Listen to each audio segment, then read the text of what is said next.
October morning in the Ozark Mountains.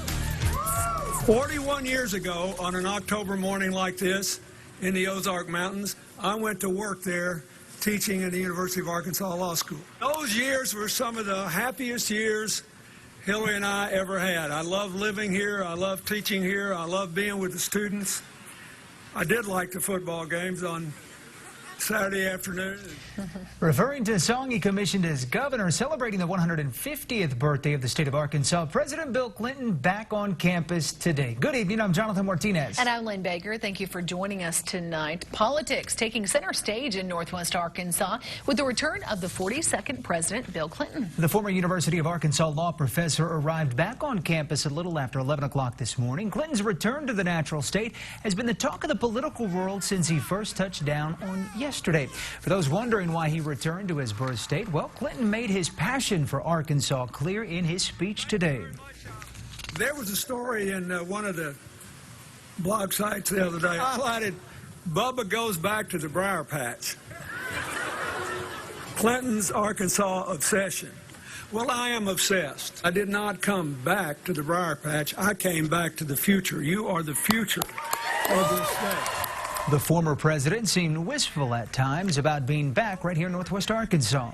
If it hadn't been for me coming here to Fayetteville more than 4 decades ago, I never would have become governor. I never would have become president. Nothing else would have happened. The focus of Clinton's visit has been to rally young voters who are notorious for not showing up in non-presidential elections.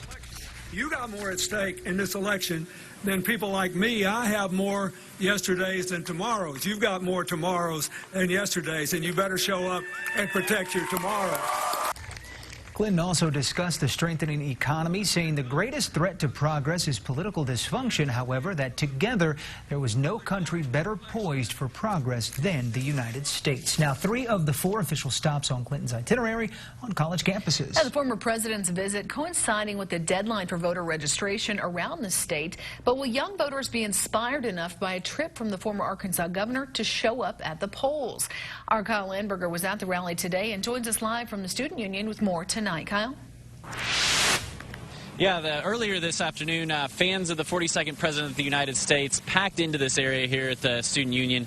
But it's unclear if the excitement here on campus today is going to translate to the polls. The old Clinton magic makes one more trip back home. Although many in this crowd aren't old enough to remember President Bill Clinton's time in office. I talked to my students.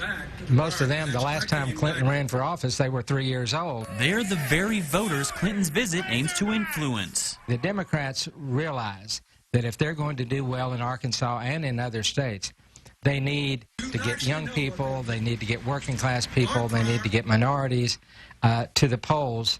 And the record of those groups getting to the polls in mid-year elections has not been that great.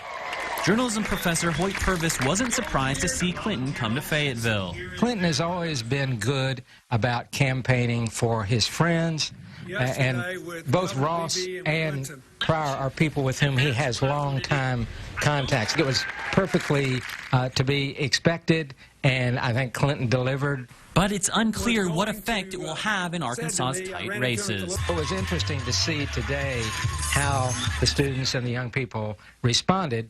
Seemed to be very favorable. Now, when that's going to whether that's going to translate into votes or not remains to be seen. Clinton's tour continued in Rogers today at the Johns Q. Hammond Center. That was later this afternoon. Live in Fayetteville, I'm Kyle Landberger, KNWA Northwest Arkansas News. All right, Kyle, thank you so much. And the president's visit to Northwest Arkansas didn't stop after this morning's rally. Clinton was spotted eating afterward at Hugo's restaurant near the Fayetteville Square. He took time to speak and take pictures with well-wishers before being whisked away by the Secret Service. Clinton spoke, as Kyle said, at a second rally at the John Q. Hammond Center in Rogers this afternoon. And on Thursday, Governor